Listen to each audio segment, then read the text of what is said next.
You want to hear the history of the 5-day forecast? Oddly, I do. You don't seem overly excited about it. Well, as long as I still get to hear about the last Well, I've season. told it before, so I don't want to have Andrew have that angry man yell at me. Heard it, move on. Okay, you know what? Here it is. You ready? There was a television station in Connecticut, and they were always losing to Johnny Carson because Johnny would only announce the guests at the very, very beginning. Tonight, joining Johnny, Burt Reynolds, and Margaret, and Flip Wilson. And then you'd be like, oh, that sounds like a good lineup. I'll sit here and watch Johnny Carson.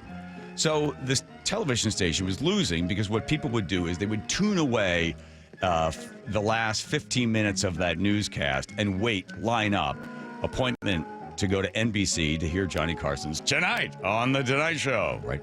So they said, what can we do? So they brought in this consultant, and this guy comes in and says, well, I got an idea. People love the weather. Rather than just doing 2-day forecast, why don't you give a 5-day forecast?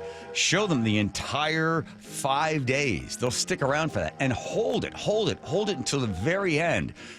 Bob Smith is going to be joining us with our 5-day forecast.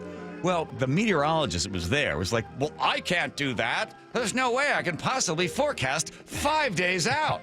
That's ridiculous. There's no science or data that will support that. I refuse. And the news director's like, hey, if we can beat NBC down the road by having a 5-day forecast, you're doing that, Herb. Well, I refuse. Well, then, Herb, you can hit the road because we're doing 5-day forecasts.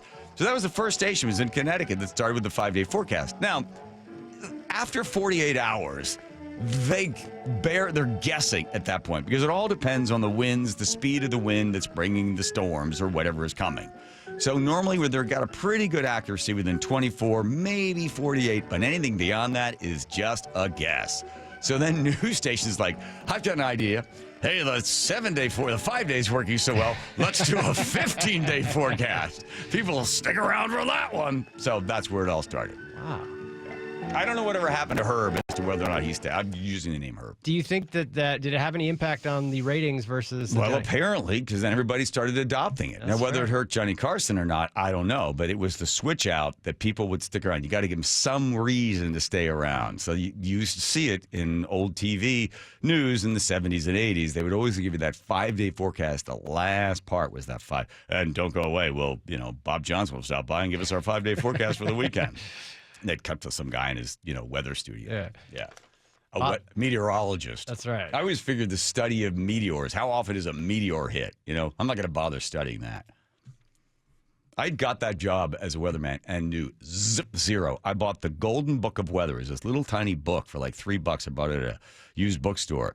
And I'm studying this stuff, I'm reading it on the plane while I'm flying to Grand Junction, Colorado to become the weatherman. I was like, okay, high pressure, okay, what does a high pressure system do? Okay, that's clockwise, counterclockwise is low, occluded front, occluded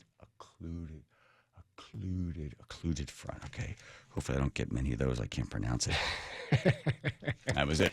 Were you a popular weatherman? Oh, I had a ball doing it. Because then I realized that the green chroma key wall, that's where I could do all my magic. So I used to get a piece of poster board, and I would put the same green color as the chroma key wall, and I would hide my notes in there. And then I realized, I can do a whole bunch of magic stuff here in front of the green wall. So I'd get a green box, and I put that in front, and then I would keep my coffee in there. I keep food in there.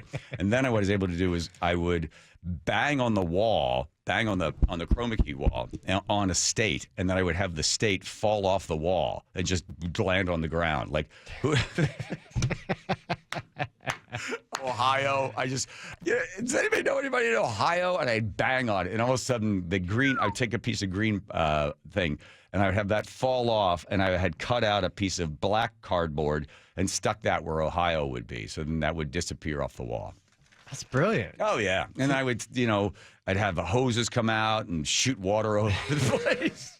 So they liked you in Grand Junction. Then I took that act on the road to Champaign-Urbana, Illinois. Well, that doesn't go over real well because that's farm town there. And those forecasts, that was 6 minutes and 30 seconds of weather. And you have to go, we'll have the was it dew point and the drying conditions. Well, we'll be right back after this word from Ford New Holland, your quality Ford dealer. And then they'd come back, and all the weathermen were like, "Get the guy out of there with the hair," because I had this big, floopy whoopy hair from the early '90s. Yeah. How long did that one last? 60 days. Then Lancaster, Pennsylvania, took the act on the road to Lancaster, then to Springfield, Virginia, then Washington, D.C. So look at you now. There you go. Look at me now, right?